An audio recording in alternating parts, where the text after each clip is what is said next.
Ассаляму алейкум.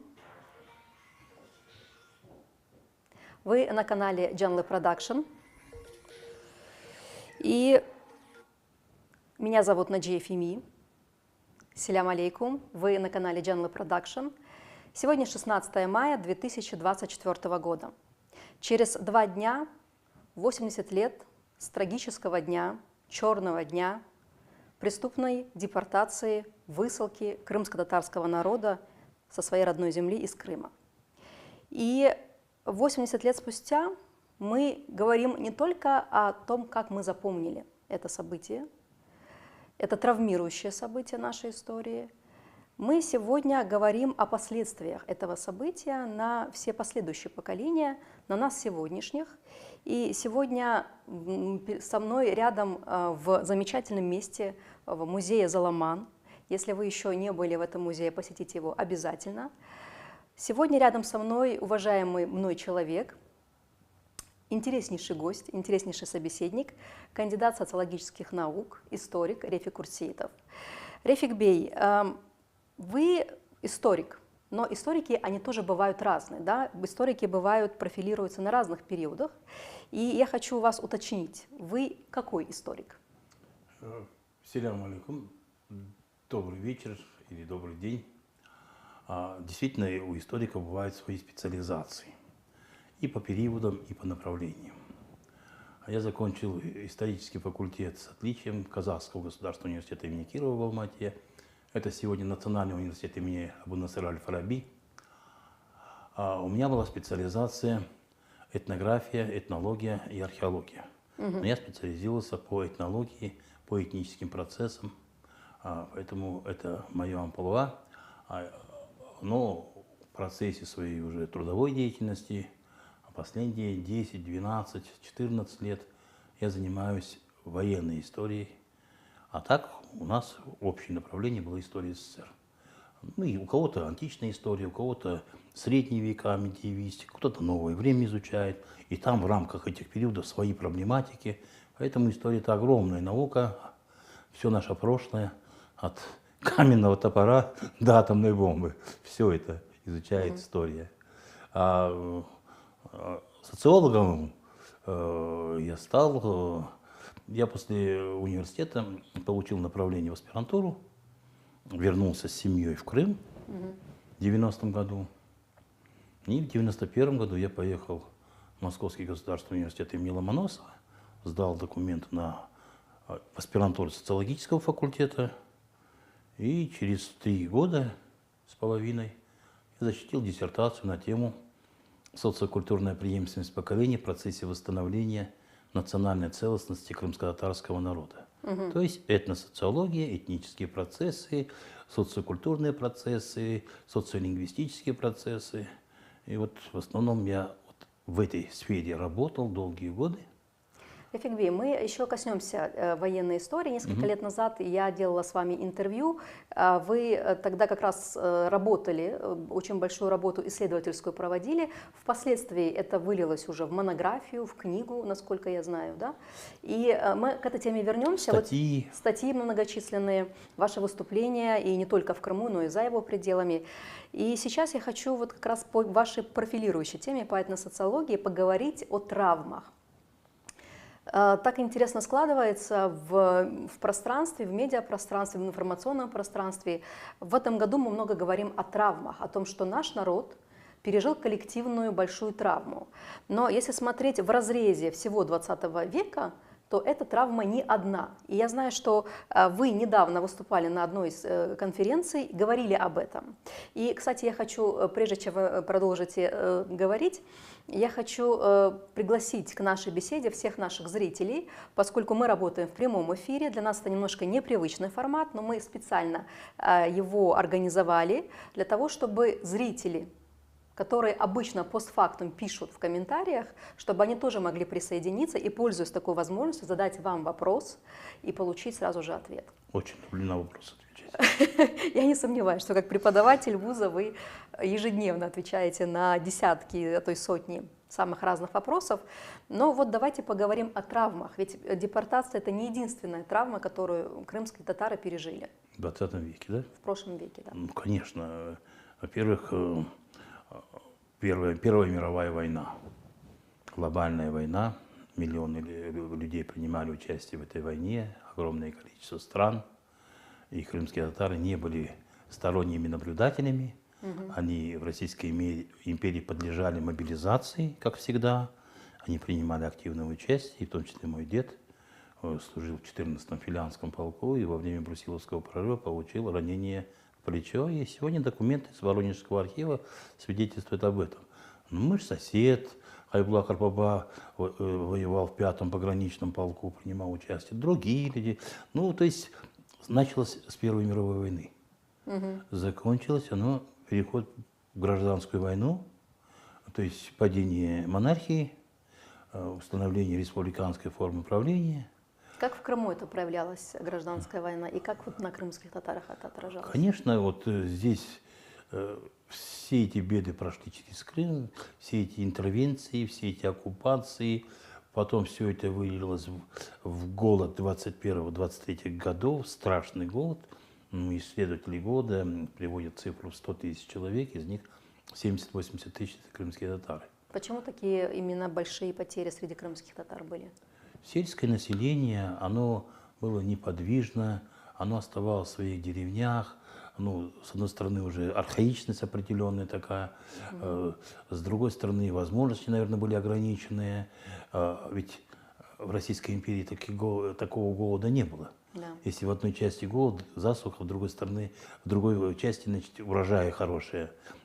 Привозили, делали, а тут там несколько факторов есть. Во-первых, земли было у крымских татар очень мало, они арендовали землю, потом создали совхозы, огромное количество совхозов, земля стала государственной, технические культуры выращивали, и правительство крымское, ну и голод в это время был не только в Крыму, но и в других регионах, и в Поволжье, и дальше там. Поэтому, с одной стороны, наверное, и нерасторопность властей крымских. Республика только была организована в 21 году в октябре. Все это наложилось. Я много общался с нашими историками, которые изучают именно этот период. Огромное количество школ было закрыто. Почему? Потому что не было учеников, уже умерли, и не было учителей. Учителя тоже умерли. Это именно в сельских регионах? Конечно, в основном. То есть городское население более-менее городское пережило? Более-менее. Там были детские дома, детей туда определяли. Ну, все равно города, они лучше, наверное, обеспечивались, и такого массового голода не было. Но голод был и в городах, конечно же. Ну, разруха гражданской войны, вот это все, оно привело, и апофеозом стал этот голод. То есть это обезземеливание, да, в результате которого И крестьяне обезземеливание, потеряли. потому что когда уже создавалась наша республика, Крымская автономная Советская Социалистическая Республика, одним из главных вопросов было это наделение крымских татар землей. И в документах в ЦИК СССР, там, Совнаркома Крымской СССР, там везде говорится вот решение этой вопроса. Вопиющий вопрос, который связан с Крымом, это наделение землей и тем самым привлечение крымских татар на сторону советской власти. Это было одним из таких главных таких проблем. Ну, конечно, с этой проблемой со временем справились. Ну, потом пошли новые репрессии, это дело вели Ибраимова. Это уже какой год? Это уже 28-й? 28-й. До этого началась колонизация Крыма, ну, заселение еврейского населения, создание колхозов. И это шло, опять-таки, это вызывало протесты. Агроджойнт суда, значит, обеспечивал техникой, ОЗ управлял этими процессами, а на уровне правительства советского был создан комитет земельного обустройства. И когда уже увидели, что идет противостояние разных этнических групп, а существовал план еще возвращения крымских татар из Румынии и из Болгарии, там небольшой, 20 тысяч там планировалось, или чуть больше даже, Вот здесь, А из конечно... Литвы не было таких планов? Нет. Там, потому что люди еще, которые уехали после Крымской войны, они жили достаточно компактно, они хотели возвращаться. И вот процессы вот эти политические, потом этот процесс остановили. И вот Михаил Иванович Калинин, председатель ВЦИК, выступая в Биробиджане в 1930 году на втором съезде ОЗЭТ, заявил: вот мы здесь создадим еврейскую республику, доведем до 25% численность евреев, а у нас в Крыму есть Крымская республика, там 26% татар, это Крымская, это Татарская республика. То есть Крымская ССР была национальной? Конечно. А все начиналось со второго съезда Советов, когда была принята Декларация прав народа в России. Это фундаментальный документ, на основе которого был создан Советский Союз. И этот документ подписал Сталин, председатель Народного комиссариата по делам национальности, и Ульянов Ленин, представитель Совнаркома РСФСР. И там 4 пункта: каждый народ получал свободу полностью, могли отделяться, выходить из состава бывшей Российской империи. И вот на основе этого и создавался Советский Союз. Более того, в 1922 году председатель Совнаркома Крымской АСР Сахиб Гали Саид Галиев в составе российской делегации РСФСР подписал союзный договор, который подписали 3 республики: Закавказская Федеративно-социалистическая республика, Украинская ССР и Белорусская ССР. Так что Крымская ССР принимала участие в создании Советского Союза, подписании договора. У меня есть специальная статья по Крымской ССР, она в прошлом году вышла в Крымском историческом обозрении. И процесс здесь шли аналогично всей территории Советского Союза. И вот когда стал вопрос в 1936 году о переводе Крымской ССР в разряд союзной республики, председатель Конституционной комиссии Иосиф Сталин, глава Советского государства, у него 2-часовой доклад на 8-м чрезвычайном съезде Совета, он приводит примеры разных республик. Почему нельзя татарскую и башкирскую перевести? Они находятся в центре государства. Почему немецкую республику нельзя перевести, а таджикскую переводят, она по уровню развития ниже? Взять, говорит, крымскую, по первому критерию она соответствовала, то есть она имела выход на границу. То есть по выходу на границу ее не выделили в отдельную? И еще два нации, которые дала название республикой, титульная нация по Сталину. Вот крымские татары не составляют большинства, поэтому мы не можем преобразовать Крымскую ССР в союзную республику. Но то, что она была такой же национальной республикой, как и все остальные, в этом никто никогда не сомневался. Первый секретарь Крымского обкома Семенов на страницах «Правды» пишет: Крым превратился в национальную республику. Энциклопедии, малые, большие, все документы, решения 10-го съезда партии. Ленин в своей работе 4-летию Октябрьской революции пишет: мы дали автономии, значит, республики и автономные области всем нерусским народам. То есть мы не были исключением в советском государстве, в той системе национально-государственного строительства, которым нас пытались уже к этой мысли привести уже после 1956 года, когда народы начали возвращать, восстанавливать республики. Мы можем потом к этому вернуться. Вот республика была такой же, как и везде. Да, в ней проживали представители разных народов, они имели равные права, развивали свою культуру, потому что иностранные диаспоры, у нас только 2 диаспоры получили государственность. Это немцы на Волге, была создана Немповолжская ССР. И в 1934 году на территории там Амура, приграничья, еврейская автономная область с центром Биробиджан, которую планировали перевести в разряд автономной республики. Но населения не хватило, переселение шло плохо, поэтому этот проект остался. И другой проект потом уже возникал в 1944 году. Республика наша существует, но попытки были здесь уже создать эту республику. Но Сталин там принял жесткие меры, и те, кто этого сильно хотели, они тоже пострадали в итоге. И Мехолс, и Эпштейн, и все остальные, которые... То есть можно ли сказать, что Вели Ибрагимов пострадал за то, что он препятствовал определенным планам созданию здесь еврейской республики? Да, он этому препятствовал. То есть это где-то в источниках зафиксировано? На это указывают все исследователи. И еще Вели Ибрагимов лично знал Сталина. Он выполнял его поручения на Кавказе. Он там был не Пайника, как говорится, и вооруженные там всякие вещи, подавление. Советская власть часто занималась этими вещами, специальными там действиями на Кавказе. Вот, Вилли принимал в этих действиях участие. Поэтому он обращался к Сталину Коба. Так могли обращаться только очень близкие люди к нему.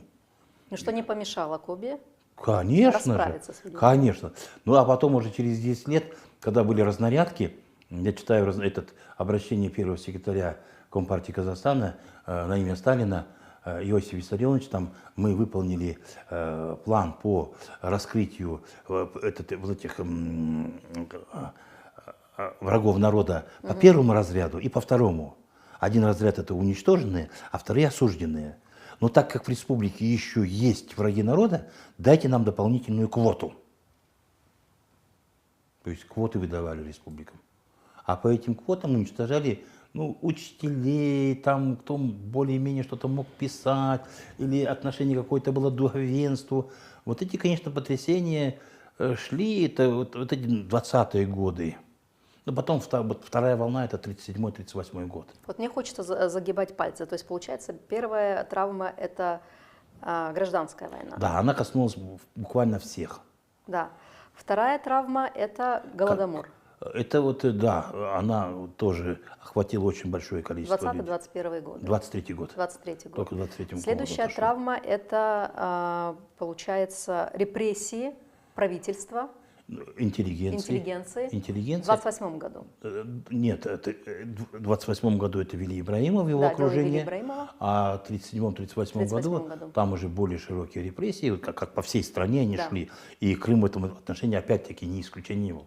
Мы никогда не были исключением, но тем не менее, несмотря на эти репрессии 37-38 годов, в 1934 году республика получает орден Ленина среди всех республик. Здесь создаются высшие учебные заведения, открываются профтехучилища, техникумы, то есть самый настоящий ренессанс. Политика татаризации, коренизации, она направлена была именно для того, чтобы поднять социальный и профессиональный уровень крымских татар, привлечь не только к управлению республикой, но и в промышленности, кадры промышленные, медицинский институт, медицинские техникумы. Республику буквально за 20 лет подняли до небывалых высот. Полная семилетка, школы с десятилетки и вот эта сеть средних специальных и высших учебных заведений, она сказалась на общем уровне образования. Это потом проявилось во время Великой Отечественной войны. У нас огромное количество офицерского состава вышло. Все они, кто получали образование, они шли, вот эти училища, их направляли на курсы. Женщины у нас активно принимали в войне. Опять-таки, почему? Потому что они все были военнообязаны. Те, кто учились и в Крымском медицинском институте имени Сталина, и в медтехникумах, и в медучилищах, и на разных курсах. Вот если сравнить даже с народами Средней Азии, другими народами тюрко-мусульманскими, то процентное отношение участия крымско-татарских женщин, оно было очень большое. Именно в войне. В войне, да.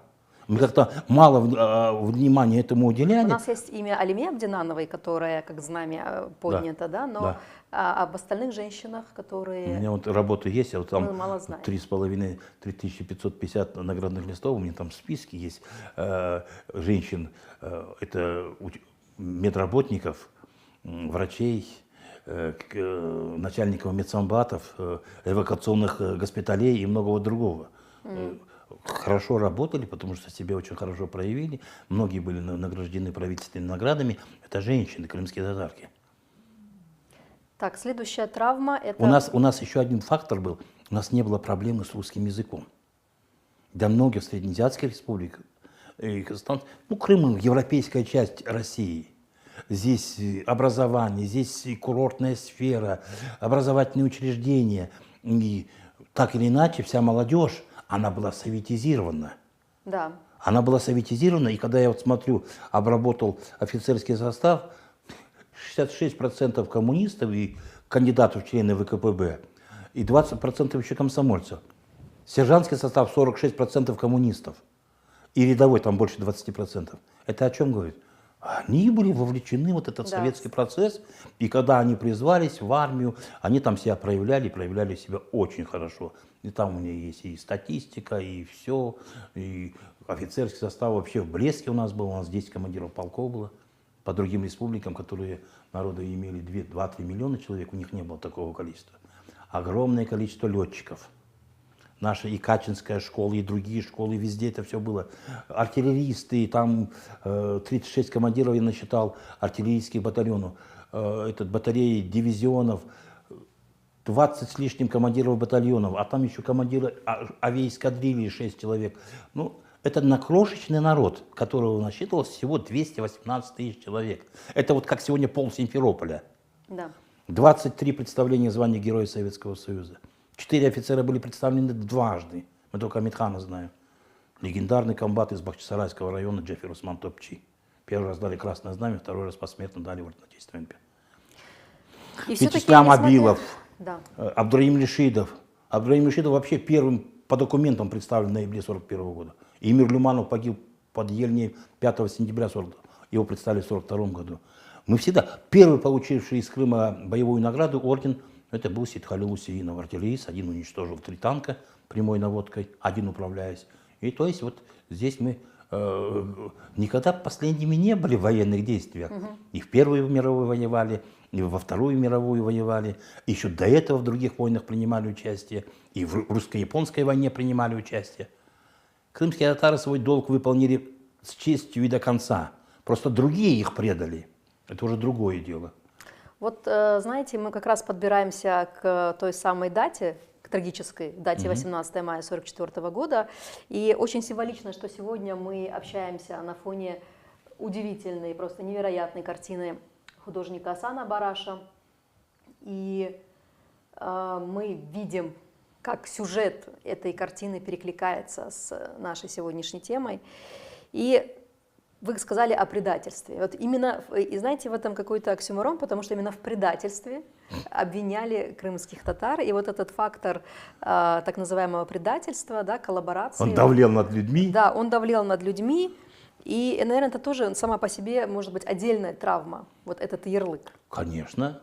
Вы представьте себе, людей загрузили в вагоны, дней 20 везут, без пищи, без воды в основном. И вот мой дядя Дильшат ага Ильясов, он рассказывал, мы его записывали, Беговат привезли, вагоны открылись, уже вечерело, все вываливаются из вагонов, дети, женщины, старики, все просят воды, а напротив стоят местные жители с горами камней, палками. И тут старики, почувствовав под ногами землю, они начали молиться. Местное население начало слушать, а потом потихоньку уходить. Никто не бросил камень.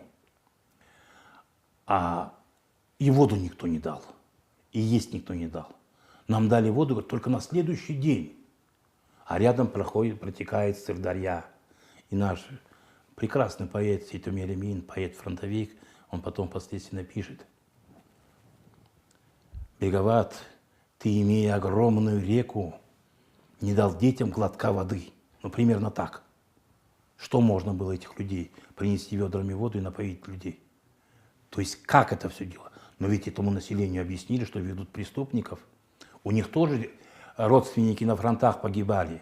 Им это внушали, что вот они участвовали в уничтожении ваших родственников. Представляете, какая психологическая ситуация была? А потом, мы же не первые, мы одни из последних репрессированные, выселенные. Сначала корейцев с Дальнего Востока, потом с Кавказа, потом эти потоки, потом там эвакуированное огромное количество и предприятий, и учебных заведений, учреждений культуры. Там буквально Средняя Азия была уже пересыщена вот этим населением, которое туда. Но просто многие не имели статус спецпереселенца, а переселенцы имели статус, они не могли покидать зоны, где им определили, уходить от своих комендатур. То есть семья умирает с голоду, она не может никуда переехать. И мы вот из рассказов очевидцев, мы знаем, как умирали семьи. Это Средняя Азия. Если взять, допустим, каждую семью, вот взять нашу семью, моего отца семью, нас выселили в Марийскую АССР. Это Суслонгерский леспромхоз, Там были бараки, в которых до наших родителей жили немецкие военнопленные. И там бабушка была беременна. Бабушка, это 42 года, 40 лет тогда была бабушка. И вот ее не взяли в больницу, она родила в бараке, видно, занесли инфекцию, она умерла через несколько дней. Она родила здорового ребенка, девочку. Ни в одном из 6 бараков не было ни у одной женщины молока.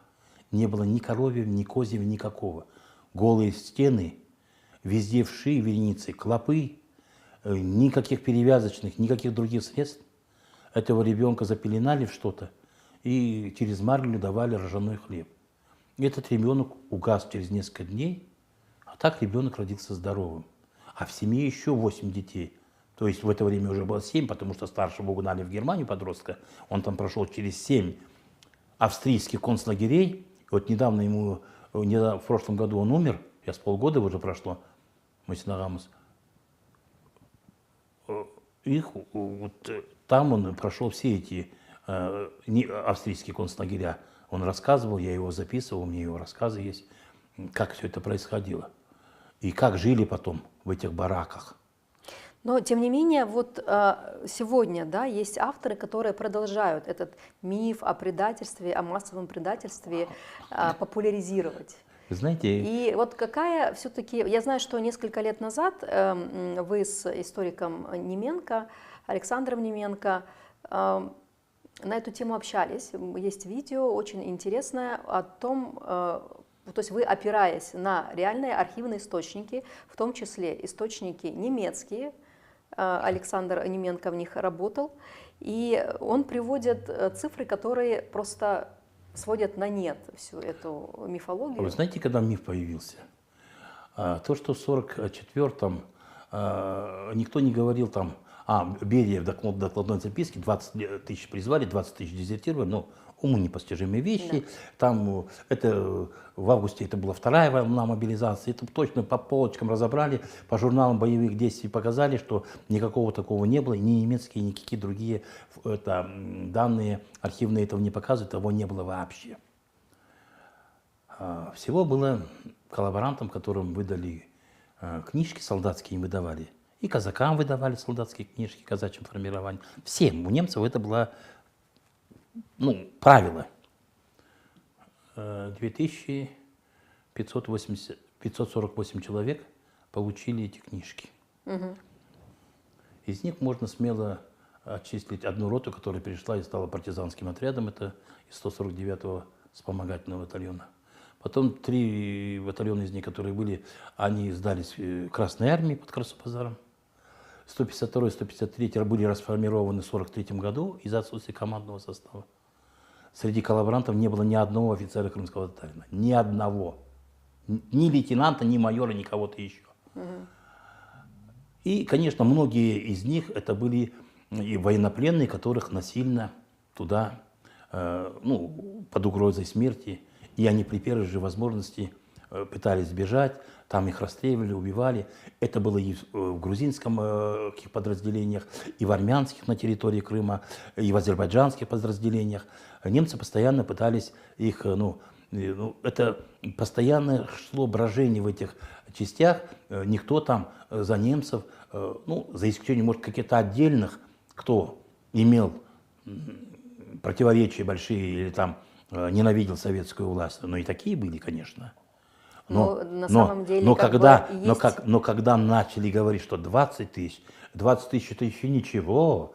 Первый секретарь ЦК Компартии Украины Петр Шелест в 1966 году, уже чувствуя, что будет указ и должна была состояться реабилитация, вот указ от 5 сентября, почему такой уродливый вышел, и он не реабилитировал, снял окольное обвинение и все.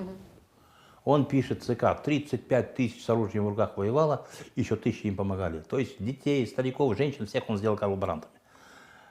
Этому причина другая. В 1954 году состоялся акт, я его писал еще в своей дипломной работе в 1990 году, на что председатель экзаменационной комиссии мне сказал, что вы некорректно приводите примеры. Я говорю, как? 1954 год. Крымско-татарский народ, как и другие народы, находится в местах спецпоселений под комендантским режимом. В это время его родину, родную землю, где он сформировался. Праздничные обстановки передают другой республике. Под фанфары буквально. Празднество указывают, все. А через 2 года состоялся 20-й съезд, который осудил все эти преступления сталинского режима. В феврале съезд состоялся, в апреле сняли режим спецпоселений с крымских татар из других народов. Но там в указе Президиума Верховного Совета было записано, они могут жить на всей территории СССР, кроме мест, откуда они были высланы. То есть Верховный Совет, высшее законодательное... Это касалось только крымских татар и всех И других? всех остальных вначале, потом уже начали принимать. И вот так идет дело к осени. И 24 ноября 1956 года Президиум ЦК КПСС, это высшее, политбюро еще не было, принимает решение о возвращении народов. В тот же день выходит постановление ЦК КПСС о порядке возвращения и восстановления республик. И вот в этом постановлении 6-й пункт касался крымских татар. Республика уже 2 года находится в составе украинской. Область наша, незаконно ликвидированная республика, находится в составе Украинской ССР.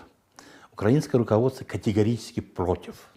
Кириченко и все остальные, и Хрущев, конечно же. Он на 20-м съезде в своем докладе не упомянул крымских татар. Он не упомянул немцев Поволжья, он не упомянул турко-месхетинцев, эти народы, которые не были возвращены, и им не восстановят впоследствии. Все было уже просчитано. Уже на 20-м съезде было просчитано, что он этого выполнять не будет. Вы знаете, сегодня в Чечне проспект имени Хрущева есть. В Ингушетии на конференции был, у них главная улица имени Хрущева. А я им говорю, а у нас Хрущева только вспоминают недобрым словом. Не зря ему Эрнст Неизвестный там на могиле поставил памятник из мрамора с 2 цветов, белого и черного. Я там был на Владимировичем кладбище, я смотрел это все. И вот в 1954 году с помпой подарили, а в 1956 году надо уже это, а до этого уже переименовали 3 указами больше 1200 населенных пунктов. Конечно, и кладбище, большинство сельских было уже распахано, уничтожено. И городских. Да, Кладбищ было и уничтожено, из камней были это построены мародерство, это нечеловеческие вещи. Я уже не говорю про научное оформление выездной сессии отдела истории и философии Академии наук 1952 года, выездных сессий здесь, в Крыму, которые приняли решение повести решительную борьбу с идеализацией татар, половцев, печенегов и всех остальных. Ну и вот 1956 год. И последний пункт, что в Советском Союзе есть одно татарское объединение, что второе создавать не надо, нет необходимости. А татары, которые хотят, ранее проживавшие в Крыму, они должны переехать туда, татарскому обкому, Совету министров даны соответствующие поручения. Татарскому обкому это какому? Ну, татарский обком, один татарский обком был. В Казани, конечно. Казани. Конечно. Ведь когда республики создавали, вот сейчас спекулянты эти политические, они говорят, вот почему она не была названа Крымская ССР, Крымско-татарская ССР. Объясняю этим людям, которые ни одного курса не прослушали по истории национально-государственного строительства СССР. У нас на ИСТФАКе это был основной курс, тем более я жил в Национальной Республике, где показывали торжество ленинской национальной политики. Все народы получили разные формы образования. Некоторые народы по 2, по 3 образования. И вот в 20 году создается татарская ССР, в 19-м башкирская. Там название уже татарское употребили. Поэтому, когда создавали в 21 году крымское, уже татарское не использовали, крымское, всем было ясно. Никто не ставил под сомнение, какая это республика. Это те люди, которые здесь устраивали в 60-е, 70-е годы этнический террор, они представляют нас, как будто это была этнократическая республика. Нет, крымские татары, там 25 было, а к началу войны 19,4%. Кому могли крымские татары что-то диктовать? Абсолютно советские люди. И отношения со своими соседями были прекрасные здесь, в Крыму. Да, об этом говорят многие свидетели. И в 1944 году, и даже по воспоминаниям, допустим, участников войны и партизан, никто не думал, не догадывался, что будет выселение. Хотя выселять начали в 1942 году с Краснодарского края крымские татары. Греков, уже этот процесс, а до этого других. И вот 1956 год. И последняя строчка в этом постановлении, что Крымская область входит в состав Украинской ССР. В этом была главная суть. Из-за того, что они не возвращают народ, не восстанавливается республика, а для того, чтобы не восстанавливать республику, ликвидируют этноним крымские татары. Я говорю, специализация у меня была этнография. И с этого времени, начиная, со всех этнографических справочников, энциклопедии крымские татары убрали. Крымские татары убрали из реестра народов СССР. Крымско-татарский язык из реестра языков народов СССР. Газету, которую начали издавать в 1957 году, 1 мая, Ленин, Байрак, Ленинское знамя в Ташкенте, там не было выходных данных, указан язык. Газета корейская выходит, Ленин Кичи, там другие газеты, они пишут. Немецкая газета Freundschaft, ясно. Уйгурская газета выходит, коммунизм такие крупными буквами и все. А тут нет. И так Языка нет, национальности нет, народа нет, проблемы нет. Абсурд. Когда в 1968 году, после указа от 5 сентября, который снимал огульное обвинение, открыли в Ташкенте отделение языка и литературы, он назывался отделением татарского языка и татарской литературы.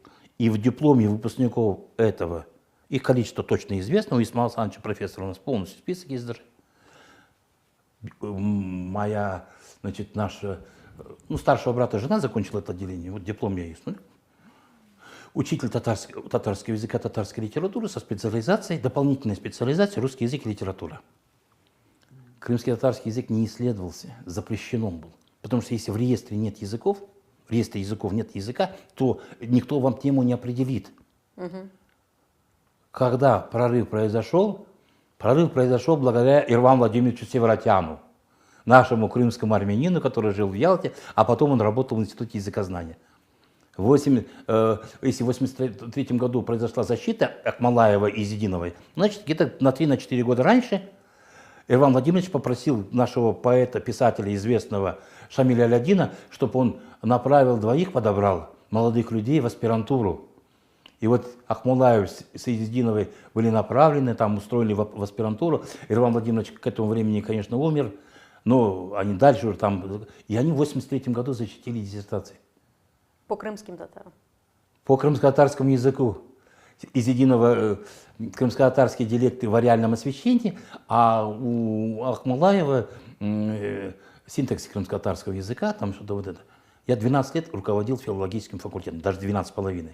Поэтому я в филологических проблемах, социолингвистических проблемах, как еще и социолог, я много проводил исследований, мы эту ситуацию постоянно мониторим, следим, все это делаем. И вот 1956 год, для одних он стал таким рубежным, а в 1957 году началось возвращение этих народов. Мой отец рассказывал, они в это время были на Целине, он стоял на станции Жалтыр в Целиноградской области, подошел эшелон, весь в транспарантах, кумаче, на решение партии ответим ударным трудом.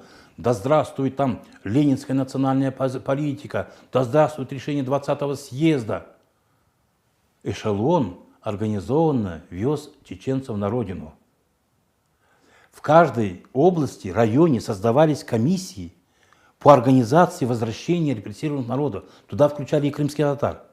И вот все крымские татары ждали, когда же будет организованно. Мы же всегда выступали за организованное государственное возвращение. Это нас пытались представить экстремистами, там, еще кем-то. На самом деле все требовали государственно организованного возвращения. Пример был, положительный опыт был, а люди ждали. Из-за того, что они вернули в 1957 году, ликвидировали этноним, и после этого с новой силой начали навязывать миф о предательстве, что они такие-сякие. А до этого, еще за 10 лет, уже наши фронтовики провели большую работу. Было на 20 страницах написана работа «Участие крымских татар в Великой Отечественной войне». 13 офицеров подписали его и направили на имя Хрущева. Хрущева, Жукова. И в конце они просят: для представления дополнительных материалов просим несколько минут уделить нам ваше внимание. Несколько минут. Представьте себе, Советский Союз принимал все народы мира. Африка, Азия, со всеми обнимались, со всеми целовались. Всем помогали. Всем помогали, еще как помогали. Потом все долги списали. Я помню, когда Брежнев целовался с президентом Центральноафриканской республики, с Бокассо, который потом после переворота оказался, что он там каннибал. Да? Ну, не будем в частности вот такие вещи, но принимали всех. Пролетарский интернационализм, марксизм, ленинизм, вечно живое учение. Но когда наши обращения, они все основывались на марксистско-ленинской идеологии. на принципах советской национальной политики, на решениях 20-го съезда. Но вы же говорили, да, что Да. люди были советизированы, люди были очень Конечно. образованы. А кто начал, Они начал национальное движение? Начали комиссары, командиры партизанского движения в Крыму. Мустафа Селимов, Рифат Мустафаев, Бекир Османов, разведчик, Джебар Акимов, который редактировал газету «Козыл Крым», партизан в лесу. То есть те люди, которые знали ситуацию в Крыму. Они первыми поднялись. И кто-то пишет, вот, организовали петиционную кампанию. Это не петиционная кампания. Делались масштабные документы, каждому человеку давали прочитать, и после этого он мог подписать, мог не подписать. Но когда под ними стоят подписи 100 тысяч, 150 тысяч человек, а в общей сложности от 4 до 5 миллионов подписей было собрано за много раз подписей этого всего. Это количество обращений, больше 300 томов в ЦК КПСС и Верховный Совет СССР. Это громадная работа. Это все хранится в архивах эти? В центре, наверное, обращения? есть, потому что оно есть. Все поднимаются же эти архивы. Я помню, когда у меня родилась дочь в 1988 году, мы не могли написать, чтобы, мы просили, чтобы написали в свидетельстве о рождении национальность родителей крымский татарин, крымская татарка. С Ленинабада прислали в газету «Ленинабадское право». Там у Исмаила Белянова родила дочь, там Таджикистан фиксирует это все. Ведь паспорт заполняется со свидетельства о рождении. Так я 5 месяцев ходил, и мне этот вопрос не решили. В ЦК, Горбачеву обращались, приглашали в ЦК. Целая эпопея была. Мне зав. Отдела ЦК по вопросам межнациональных отношений Казахстана Хрупин, он действительно, когда вник в эту проблему, он хотел помочь. Потом говорит, Лев Шафирович, мы уже подготовили Верховный Совет обращения от имени республики, чтобы вам и турко-месхетинцам восстановили этнонимы. А турко-месхетинцев как записывали национальность? У большинства у них написано азербайджанец. Нет народа, нет проблемы. Нет проблем. Тут есть вопросы от наших зрителей. Я начну их некоторые озвучивать. Вот один вопрос связан: можно ли на основании принятого закона о реабилитации бороться с авторами статей, которые педалируют тему коллаборации в судебном порядке? Я думаю, этот вопрос будироваться, он стоял всегда. Были еще обращения различные в прокуратуру по поводу блогеров, которые в явном порядке оскорбляли. И сейчас такие есть на Яндекс.Дзен. Я такие статьи постоянно копирую, и иногда пишу. Времени нет у меня с ними там вступать в большие переписки. Я им напоминаю, что в Российской Федерации есть статья 282 за разжигание межнациональной эрозии. И вот один из авторов, я фамилию помню, все его помню, пишет. Фотографии вставляет. На фотографии муллы Туркестанского легиона. В чалмах, снизу крымские татары. Ну, так и сербские объединения, там не сербские, немецкие тоже выдают там часто за там крымских боснийские. татар. Там боснийский ханжар, допустим, вот этих фесках тоже самое. Азербайджанский легион, тоже крымские татары. Главное, каждая фотография подписана. Но мы-то знаем, что эти гуляют по интернету, эти фотографии. Фейки. Ну вы покажите, допустим, фотографии. Ну там несколько фотографий есть. И то, я как-то смотрел в одном немецком журнале, подростки стоят. Вот немцы начали проводить учет. Они снизили до 17 лет вот этот призывной возраст и посчитали все население. А современные крымские историки пытаются показать, что они пошли на службу. Нет, они не пошли на службу. Неменко Александр Валерьевич показал, что это проводилось насильственно, это недобровольное. Они учли, мусульманский комитет... Он причем опирается на источники в немецких архивах, это доказал. Немцы всем выдавали, кто пошел на службу, солдатские книжки. Они им выдавали жалования. Они их обмундировывали. Это не крымско-татарские формирования. Вот я крымско-татарские формирования читаю 4 полка, которые воевали с Наполеоном. Крымские татары их формировали, одевали, снабжали лошадями, сбруей, провиантом, всем. И когда они погибали на фронтах, пополнение шло за счет крымских татар. Они были полностью на содержании крымско-татарского народа. А здесь немецкие оккупационные части, или там с использованием СД, их служб всяких, они сформировали так называемый мусульманский комитет, они татарским даже его не называли. Они были на содержании, деньги не дают, они рассыпаются. И когда в 1987 году вышло сообщение ТАСС от 23 июня, это было вообще, я могу целую историю рассказать, мы в это время были в Ленинграде на практике. Мой друг Леха Миненко подходит ко мне и говорит, Рефик, а мы только приехали в Петропавловскую крепость. Там, говорит, все в вагоне читали газету о крымских татарах. Я говорю, быть не может. Это 87-й год. Быть не может, говорю, нас вообще не произносят нигде. Нет, все читают. Приехали в Петропавловскую крепость, я посмотрел, зашли на территорию крепости, там нет киосков. Я выбежал за пределы крепости, нашел вот эти стенды газетные и начинаю читать. Вот, последнее время, там все, что...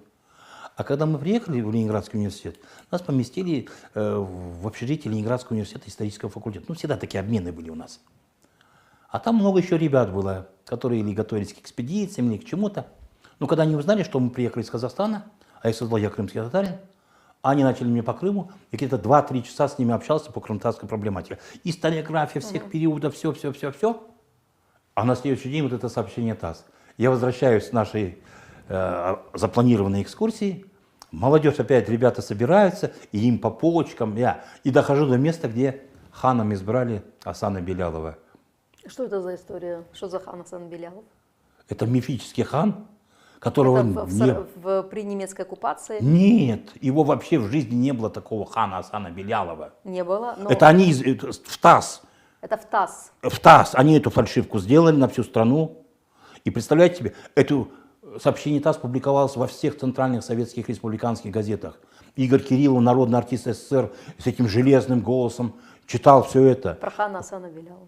И в том числе и создание первой государственной комиссии во главе с Громыко, которая целый год проработала и ни к чему не пришла. Они выработали 8 пунктов, напротив каждого из них Щербицкий, первый руководитель Компартии Украины, написал нецелесообразно. Не возвращать, ни строительные бригады, там все, куцые какие-то вопросы. Про республику вообще речи не идет. Они все выступали против восстановления республики.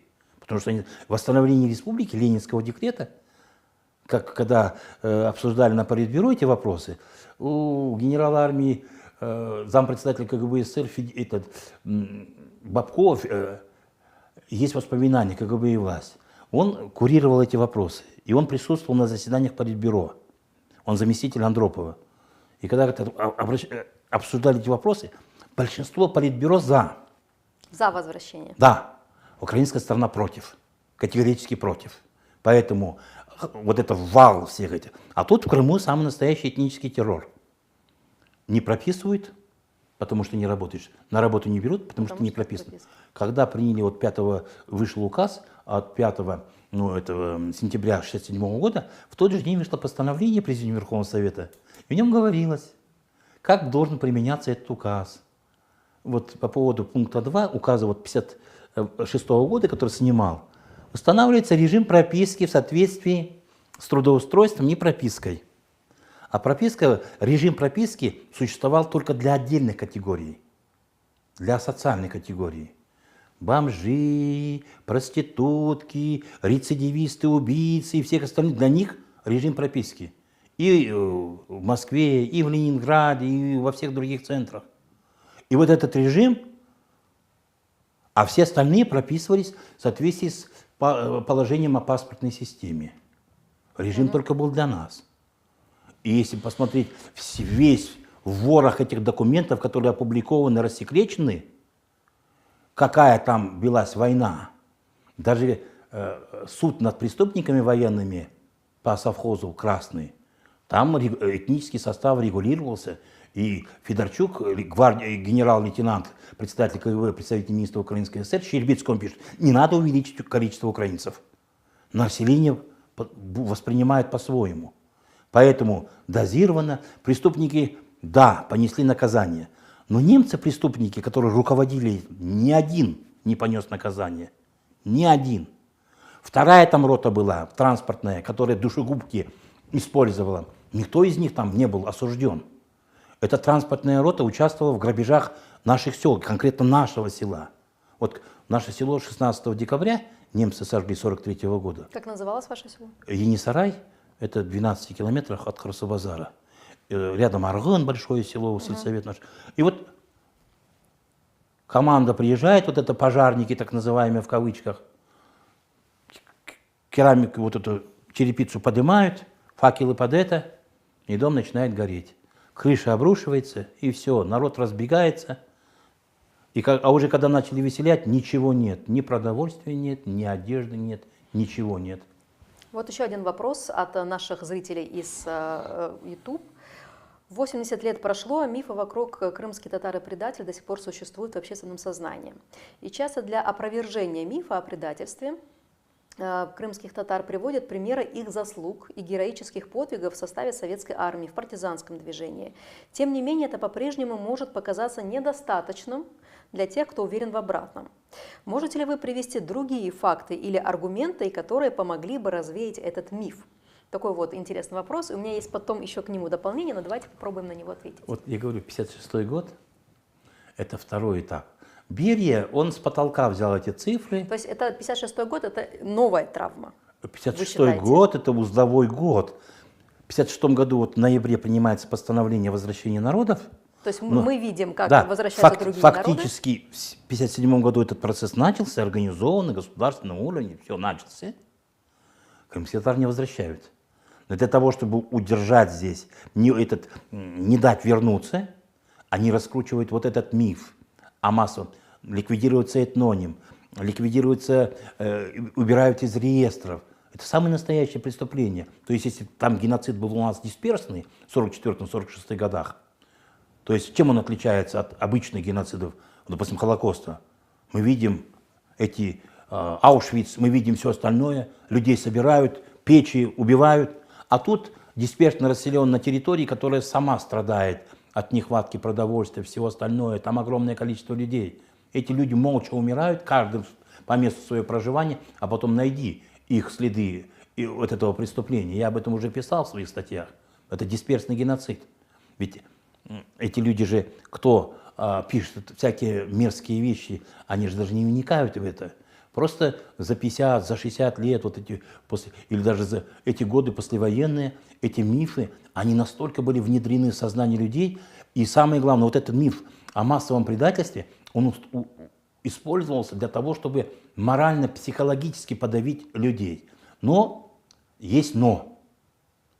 Благодаря нашему массовому участию в войне и нашим военным заслугам, нашей организованности, нашей культуре, конечно же, в 1956 году, после вот этого постановления, первый секретарь ЦК Компартии Узбекистана Насреддинов собирает сначала 20 с лишним коммунистов и доводит вот это секретное постановление, что вас возвращать не будет, мы здесь создадим вам условия. Ну, как они газету создали, ансамбль создали «Хайтарма», который в афишах фигурировал как татарский, потому что крымско-татарский запрещали все. Ну, народ выступил сам сразу, это были партийные работники, те, которые... Через некоторое время он собрал уже больше 50 человек, 56 человек. И он получил такой же достойнейший отпор от этих людей. Как можно целый народ лишать родной земли? Ну как можно это делать? Культуры, истории и все остальное. Ведь это не просто перемещение населения. После выселения сожгли всю литературу, которая была на крымско-татарском языке. Когда я работал заведующим кафедрой истории, кто-то из крымчан мне принес краткий курс истории ВКПБ на крымско-татарском языке. Какого года? Да, военное издание. Везде существовала номенклатура изданий. И вот красные обложки, шикарные, хорошим слогом, как говорится, переведенные. Фундаментальная работа. Это уровень развития языка, показатель уровня. А сколько было переведено иностранной классики, русской дореволюционной классики, советской классики, все Шолоховы, Серафимовичи, все были переведены на крымско-татарский язык. Чехов, Горький. Я уже вот говорю, вся русская литература, вся советская литература, она была переведена. И какого-то антагонизма между людьми не было. И вот совершив это преступление, власть она совершила еще одну гнуснейшую вещь. Ну, определенная часть воспользовалась тем, им раздали это имущество, дома, все остальное. И тем самым они повязали их как бы вот этими плодами преступления. Эти люди не виноваты. Мы этим людям никогда никаких претензий не предъявляем. Да, человек приходит, смотрит на свой дом, обижается, когда его во двор не пускают. Вот недавно читаю про Ситниби Абдраманова, полного кавалера Ордена Славы. Сейчас его именем школу не могут назвать его в родном селе.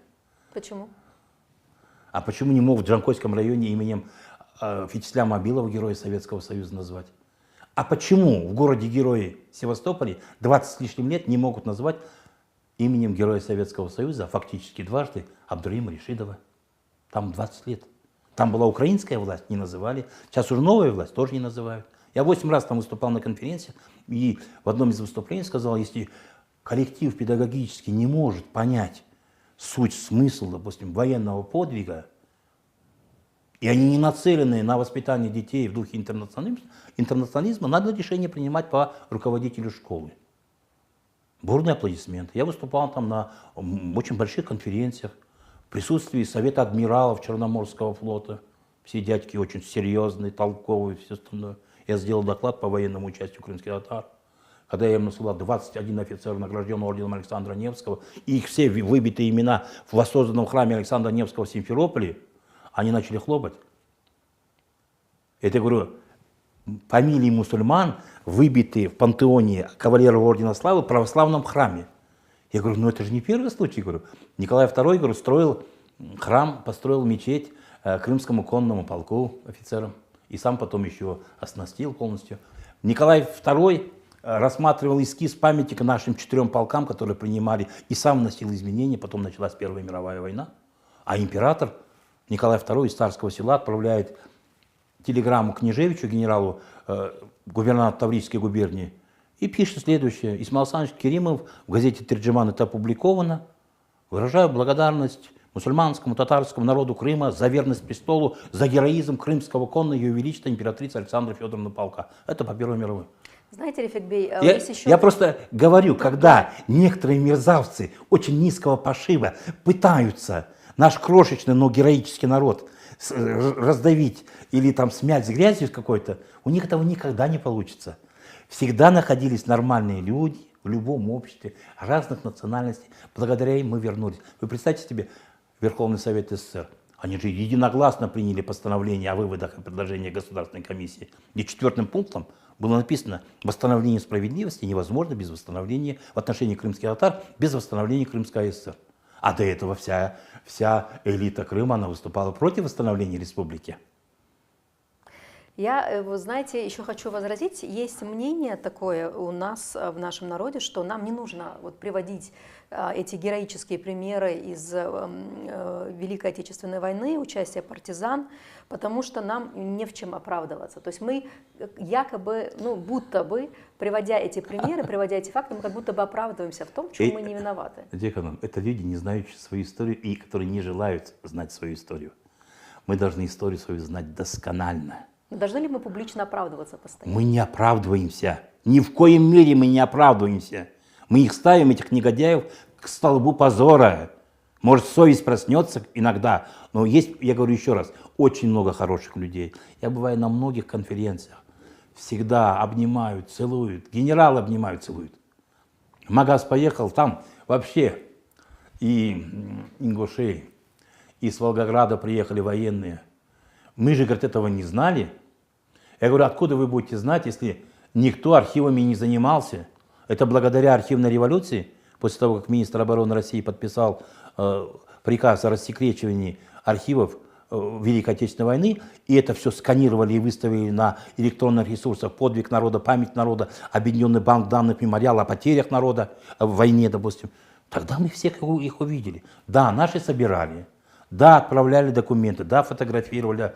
А тут я обработал 35 367 документов наградных по Крымской ССР, всех национальностей, признанных 32 военкоматами Крымской ССР. Я что, перед этими негодяями голову буду, что ли, склонять? Да у меня вот так поднята голова всегда. Расскажите, в каком процентном соотношении у нас вот по наградным листам обстояло дело? У нас пропорциональная численности призванных в 1941 году. 1941 год – это массовый призыв. Это массовый призыв.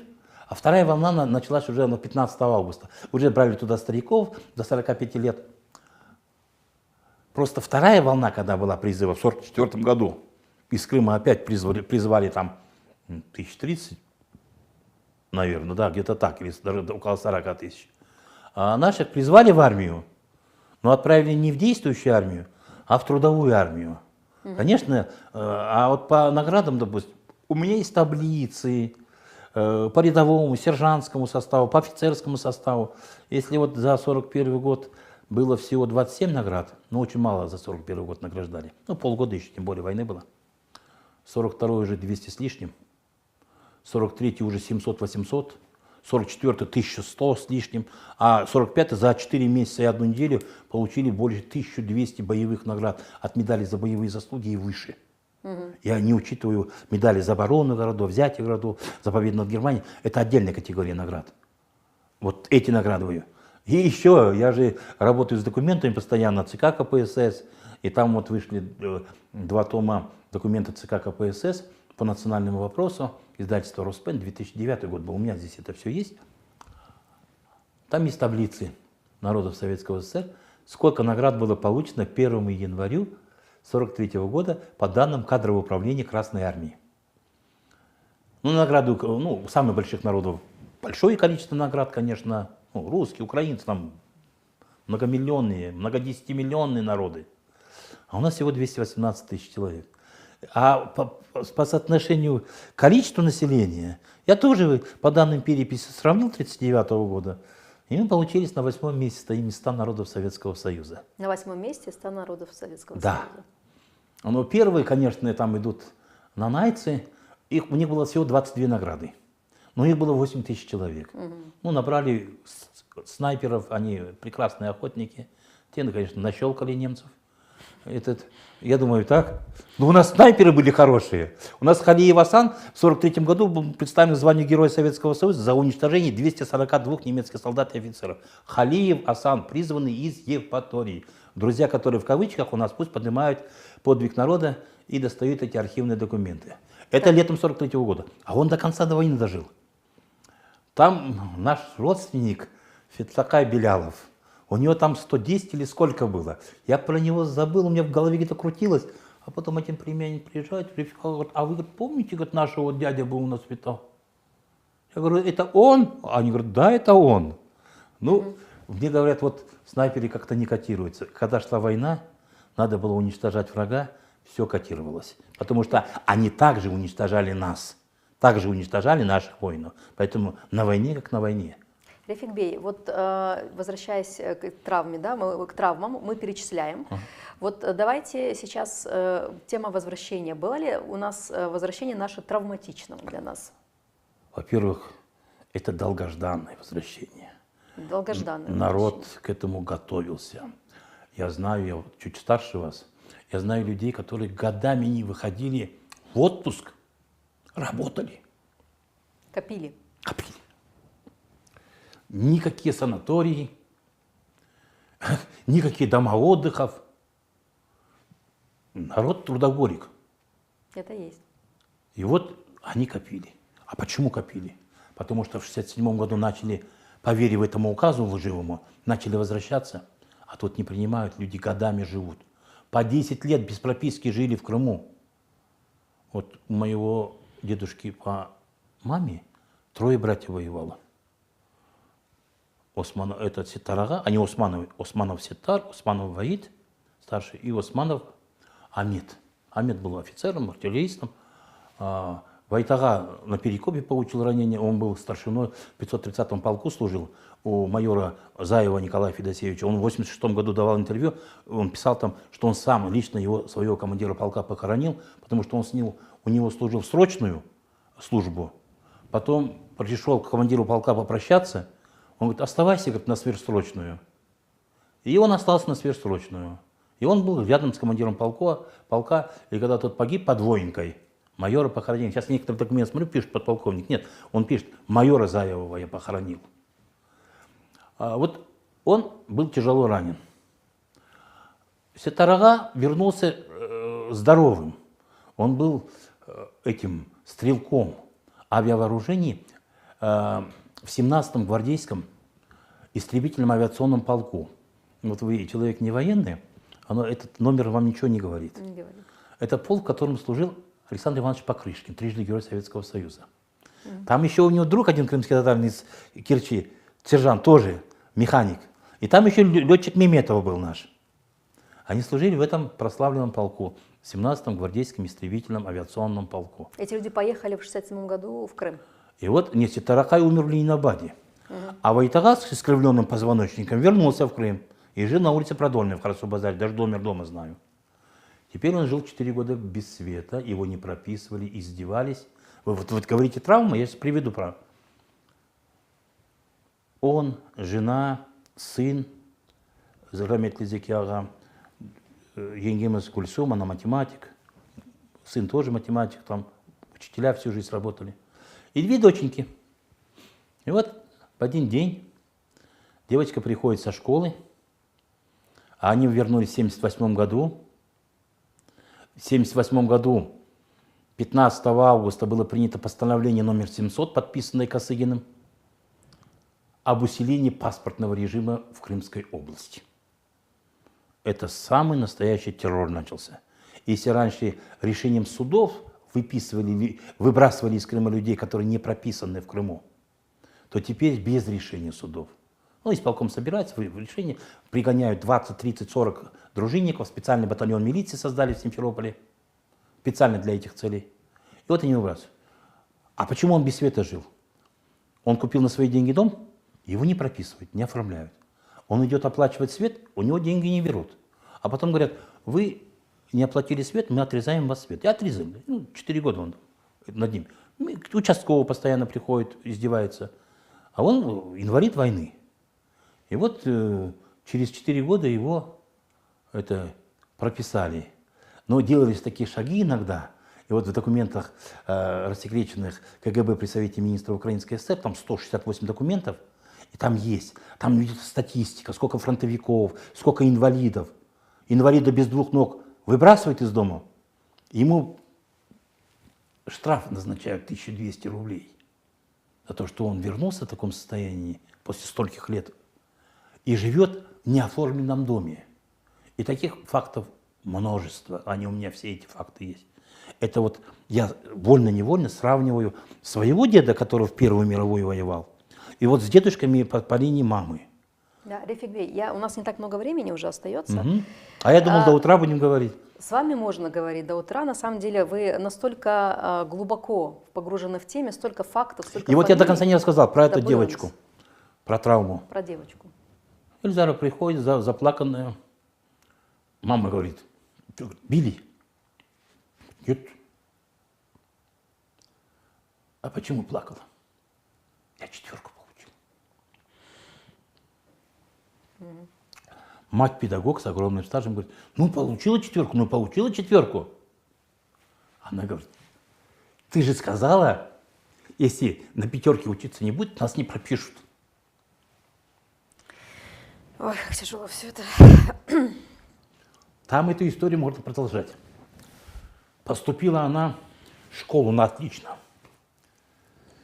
Поступила в сельхозинститут наш. На красный диплом закончила. Она была склонна научным исследованиям, на кафедре постоянно. Мы таких детей сразу берем в охапку и с ними работаем. Там за него ходатайствовал и заведующий кафедрой, все. Не взяли лаборантом на кафедру. По национальному признаку? 100%. Рефик Бей, как вы думаете, вот сегодня уже сколько лет прошло с момента такого массового возвращения, да, более 30. И если мы будем считать, там плюс-минус, вот я вам скажу, 90-х годов. в 1988 году, когда вышла книга «Крым. Прошлое и настоящее» по решению Государственной комиссии Громыка, там было написано следующее. В Крыму проживает такое-то количество населения, в Крыму обитают 13 тысяч крымских татар. Обитают. Я как этнограф говорю, термин «обитают» применяется к народам, которые ведут племенной образ жизни, примитивный образ жизни на ранних стадиях развития человечества. А выпустил Институт истории СССР под редакцией Сахарова и Агаджанова, 2 докторов наук. Это вот на 100 страницах «Крым. Прошлое и настоящее», голубенькая книга. Мне друг Валера из Якутии прислал целую пачку этих книжек. Массовым тиражом издали, а он учился со мной вместе. Якут из Якутии. То есть это была официальная позиция? Конечно. Она прошла через все сито. Да. И Валера учился у нас, он взял всеми языками владел, местными языками владел. Но потом поехал себе на родину, и он приезжает представитель Института этнографии Академии наук имени Миклуха Маклада, известнейшая фамилия, я поставил, вспомню. Он начал классификацию народов приводить, языков, групп, все это. И крымский татар не упоминает.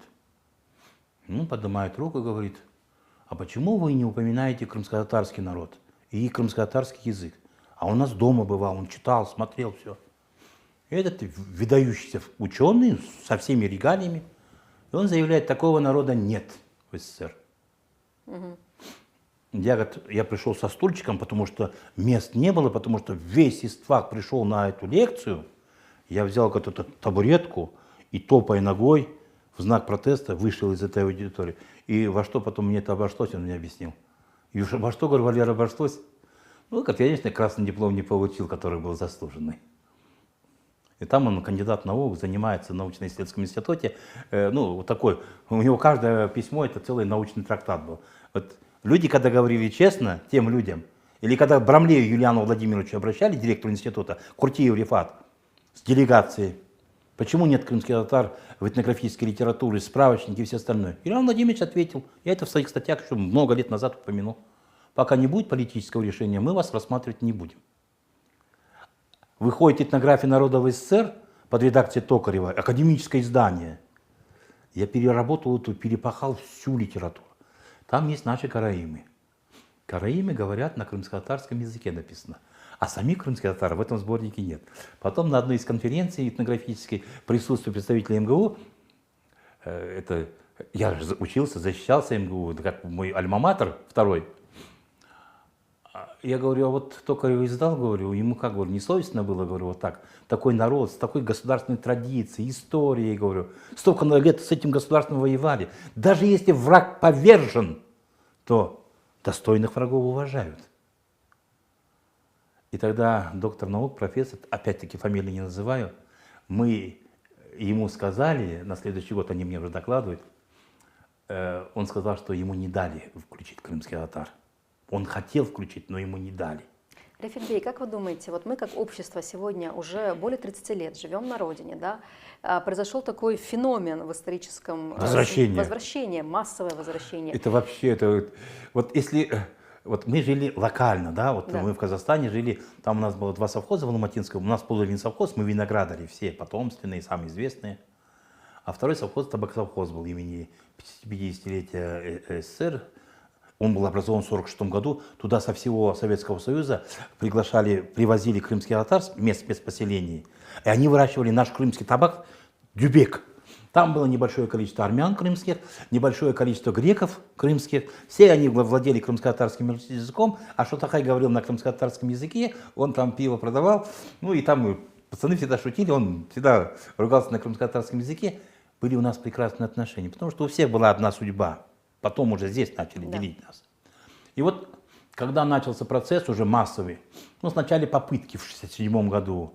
Моя классная руководительница с мужем попытались переехать, не вернули. А мой одноклассник, допустим, Сашка Селецкий, они тоже написали, их приняли в Крыму. А классную руководительницу ее не приняли, крымскую татарку. С мужем, с семьей, что они вернулись опять в деревню. Потом, когда уже начался процесс, в 1987 году первым из совхоза поднялся мой старший брат. Написал официальное заявление, прошу освободить. Он был одним из ведущих бригадиров, виноградарей, агрономов. Прошу вернуть уволить это в связи с возвращением на историческую родину. Он был коммунистом еще, к тому же такой. То есть это феномен в историческом плане. И вот все начали, этот процесс поднялся, и мы буквально в течение 2-3 лет все наше село бросило все, задарма все и вернулось. Вы видели бы, как нас провожали люди. Как? Только если кратко, Рефик Бей, у нас не так много времени. Все село выходит на остановку. Русские, казахи, уйгуры. Все. Людей на родину. Да. Вот и когда мы вернулись, мы этого не видели. Потому что пропаганда – это яд, который уничтожает не только душу человека, но и тело человека. Мы до сих пор, наверное, живем вот в этом отравленном сознании общественном, потому что... Не у всех, надо всегда дифференцировать. Не у всех, да, но мы видим вот эти Есть отдельные люди, которые являются вот катализаторами этих вещей, они пытаются делать это, но, к сожалению, от них много зависит. Да. И вот скажите, мы как общество, вот мы можем сказать, что мы уже эти травмы пережили, отпустили? Либо вот эти травмы на протяжении 20 века, вот нам перечислили вы их, они продолжают над нами давлеть, они продолжают влиять на нас сегодняшних? На меня никакие травмы не влияют. Я считаю, что я достаточно образованный человек, я подхожу по законам диалектики к этим вопросам. Я знаю, что это будет длиться определенное время. Я знаю, что этому есть конец, этому есть начало, количество переходит. Но можно, все будет зависеть от того, в каком направлении это все будет развиваться. А у нас сегодня есть какое-то направление? Какая-то есть, вот как говорят сегодня, позитивная повестка? Есть. Потому что вы представьте себе, когда в магазинах хлеб не продавали, в 90-х годах, мы много хлеба, оказывается, ели. А у нас только своим. Было это все, но сейчас все нормально, люди живут. Но смотрите, вот сегодня уже новые поколения рождаются, да, и у них другие. Я еще раз по новому запросы. поколению скажу. Да. Я в аудитории. Вы же со студентами Смотрите, общаетесь. Да? я смотрю, я их всегда называю детьми, называю, и даже говорю, уже теперь говорю, я могу, мне уже 7-й десяток пошел, я вас могу называть уже внучками, своими внуками. Когда я пришел, мне было 33 года в университет, тогда они были как мои младшие братья и сестры, да? Так. А уже через столько лет, я уже почти 30 лет работаю в университете, уже возраст и все остальное, и для меня они все одинаковые. Они разные. Иногда шутишь, иногда что-то делаешь. И эта молодежь, она достаточно позитивная и хорошая. Они между собой уживаются очень хорошо. Они болеют за друг друга. Я же вижу, допустим, когда, даже если кого-то скрыть, что он не пришел, там что-то еще, у них есть солидарность. Раньше, когда вот наши праздники не были официальными, а на праздники раз, на мусульманские байрамы, группа не приходит на занятия. С одной стороны, как преподаватель, ты должен сказать, у нас это рабочий день, должны ходить. А я про себя отмечаю. Да, существует солидарность. И православные, и правоверные, оказывается, понимают друг друга. Потом, когда уже эти праздники официально утвердили, то вот эти все наносные вот эти все вещи, они просто сами по себе ушли. И все ждут, когда байрам будет, когда... Вот мы сегодня уже 3-е или 4-е поколение, да, уже в Крыму сегодня тоже рождается, которые, вот, получается, мои бабушки и дедушки были депортированы, и сегодня уже мои дети, они продолжают нести вот эти травмы 20 века? Я думаю, что нет. Или это уже нет. проходит? Нет, это есть просто... ли какие-то социологические законы я, к сожалению, развития общества? В последнее время я проходит? социологические исследования не провожу, я провожу военно-социологические исследования. Почему? Вот я создал какую громадную глыбу обработал. Наградной лист – это как социологическая анкета. Но в социологические анкеты, они для анонимного опроса. Паспортички ты указываешь возраст, образование, этническую принадлежность. А тут фамилия, имя, отчество, год рождения, должность, часть, национальность, партийность, когда призван, каким военкоматом призван, какие имеет ранения, был ли в плену, ни в одного в плену не был. Нет пленных, видно, которые побывали в плену, их не награждают. И дальше идет описание будет. А потом идет уже заключение вышестоящее. Это анкета, которая очень легко обрабатывается. Потому что эта анкета, она не менялась. У флотских анкет там чуть-чуть есть изменения, там военкомат не указывается часто. Потом уже, сейчас уже в память народа появилась дополнительная информация. У меня сомнений, ошибок не было. Потому что я знаю хорошо антропонимию крымско-татарскую. Кроме этого, есть сборники той же Суперанской, личные имена народов российской. Я на них ссылаюсь, чтобы, когда кто-то будет говорить, что вы их присваивали, читайте. Рефик, да, у нас есть еще вопросы, которые я уже просто не успеваю, извините, уважаемые зрители, в силу ограниченности времени озвучить. И вот один из таких, много вопросов, интересных вопросов, даже, получается, горские тюрки, эльбрусцы, карачаевцы нам написали. И есть у нас такой еще вопрос, он в последнее время активно обсуждается в обществе, ваше отношение к термину, к этнониму Крымла. У меня крайне категорически отрицательное отношение, потому что этноним, он складывается на протяжении длительного времени. Это входит в этническое самосознание народа, это маркер народа. Я читал огромное количество литературы дореволюционной российской. Везде мы крымские татары. Возьмите живописный альбом «Народа России» со всеми видами. Все мы крымские татары. Исторический вестник, вестник Европы, Зоиды, Итуаки и все остальные вещи. Это просто несколько человек, которые имеют ограниченные представления, не пытаются сместить наше какое-то. Это великая история крошечного народа, который сегодня... Это государственная традиция. Это чингизидовская и местная, которая была здесь. Этническая составляющая – это местная и все волны всех этих процессов бурных. Чистых народов нет. Чистые народы только по нацистской идеологии, когда они там черепа там замеривали, и явные евреи становились немцами-арийцами, и наоборот, они даже такие ошибки допускали. Но это мифы. И вот сейчас люди некоторые, вместо того, чтобы заниматься проблемами образования, культуры, языка, они начинают вот... Я одного такого идеолога этого приглашал на круглый стол несколько лет тому назад. Фамилию не называю, имя тоже не называю, можете догадаться. Я ему говорю, после того, как к нам приехали гости, с других республик приехали, которые эту проблему прошли у себя, в частности, с Татарстана.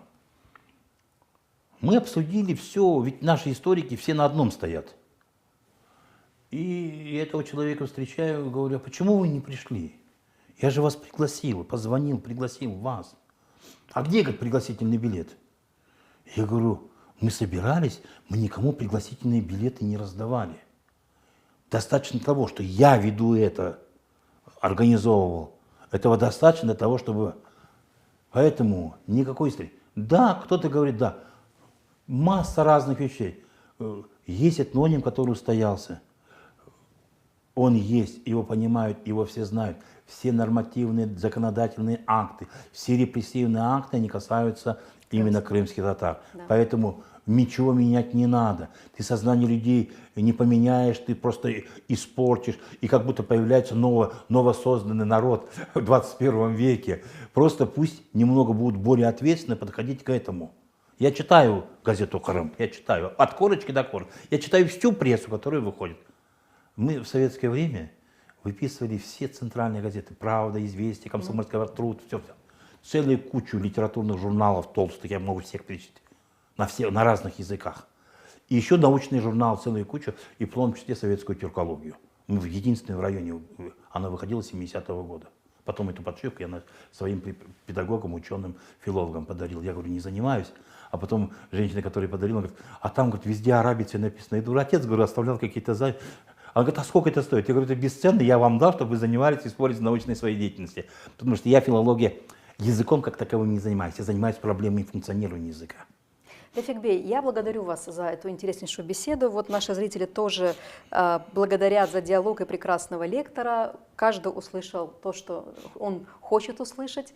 Я надеюсь, что ваши посылы, ваши месседжи люди тоже услышали. Наверное, этот диалог продолжится еще в комментариях. Если у вас будет возможность, подключайтесь. Если будет время и желание, отвечать на вопросы зрителей. И я хочу поблагодарить вас за то, что вы нашли время и вот откликнулись на нашу инициативу. Это для нас достаточно новый опыт проведения в таком прямом эфире разговора. Мы его назвали «Разговор на сложную тему». И вот если кратенько, буквально вот на минуточку резюмировать вот травмирующий опыт 20 века и сегодняшний день. Как бы вы это сформулировали? Надо быть оптимистически настроенным, во-первых. Пессимизм, он ни к чему хорошему не приводит. Когда менялись трансформации все, я всегда оставался оптимизмом. И мне говорили, вы такой оптимист. Я говорю, да, потому что мы много в жизни в этой пережили, много трансформаций. До нас тоже переживали. Это диалектика жизни. Это диалектика жизни, если взять исторический процесс. Ты все это видишь, как все это менялось. Были времена такие. Ну, это новый этап какого-то развития. Надо просто должна быть внутренняя мобилизация и работать. Только труд человека наставляет на правильный путь, он видит результаты своего труда, он этим доволен, живет, и это его удовлетворяет интеллекту. Больше интеллектуальной работы, больше всего, больше позитивного.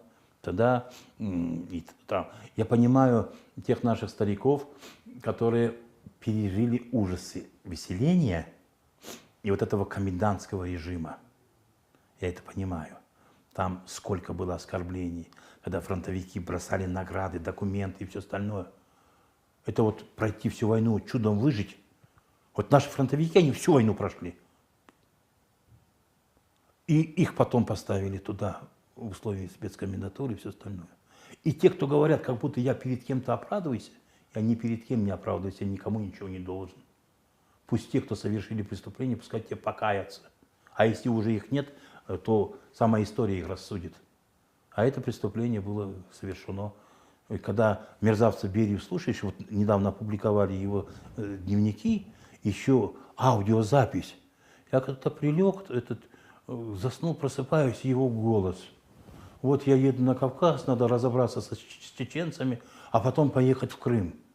Он там записывал каждый день, кто сколько раз был у Сталина. Хрущев, допустим, Маленков или кто-то еще. Этот мерзавец, а когда его Жуков арестовал, а Конев, спасибо ему, как собаку пристрелил, ну, я вот этого мерзавца, ну это маниакально настроенный человек. Для него ничего святого не было. Как ты можешь солдатов войны над ними издеваться? Как ты это можешь делать? Такого нигде и не было. Мой дед, когда вернулся инвалидом из госпиталя, из Воронежа, ему назначили пенсию. Этот кровавый Николай II, которого называли большевики. Выплаты за ранение дали ему. Он купил хорошую корову для своего хозяйства. Обычный крестьянин. Это вот рядовое отношение. А когда наш дядя спас штандарт лейб-гвардии дивизиона, за это получил серебряную медаль за храбрость на Георгиевской ленте, Ситвили Асан, вот здесь, в Крыму, в 1901 году, так ему и награду дали, и премию. Я всегда Николая сравнивал со Сталиным. Николай ценил своих бойцов. Командование Крымского конного полка, участвуя в Первой мировой войне, каждый месяц отправляло письменное донесение императрице Александре Федоровне с отчетом, где воевали, что сделали, сколько человек ранено, сколько человек погибло. Пофамильно писали всех. Рефикбей, я вот выслушала вас еще как минимум часа два, но нет этой возможности. Я надеюсь, что мы этот опыт будем повторять.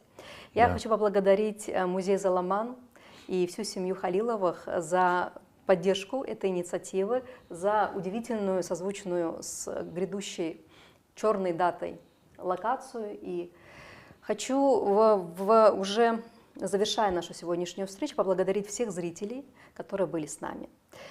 Хайрлы кунлер, давайте не забывать историю. И вот мне очень нравится фраза, которую часто говорит удивительная Диляра Якубова, основательница этнокомплекса Дживаль: из камней будущего, из камней прошлого строятся ступени в будущее.